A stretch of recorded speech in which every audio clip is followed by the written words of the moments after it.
Masarap, malambot at smooth na kutsinta for today's video. Sa video ko pong ito ay isi-share ko ang recipe nitong aking kutsinta at kung paano ko ginagawa.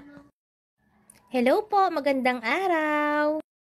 Atin na pong simulan. Sa isang mixing bowl, mag-combine po tayo ng 1 cup all-purpose flour at 1 cup cassava starch. Atin pong salain. At mag-add tayo ng 1 1/4 cup na brown sugar. Haluin po at mag-add tayo ng 1 tablespoon lye water at saka 3 cups na tap water. And then, mix well. After mixing, salain po natin para iwas buo-buo at smooth ang result ng ating kutsinta. Then, mag-add po tayo ng kaunting orange food color at atin pong imimix. After mixing, set aside po natin at mag-grease po tayo ng oil sa ating molder. Habang nag-grease ng oil ay atin pong painitin na ang tubig ng ating steamer.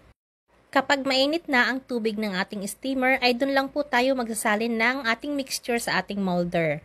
After po magsalin ay lutuin na po agad natin. Lutuin natin sa 15 minutes and dapat po ay malakas yung apoy.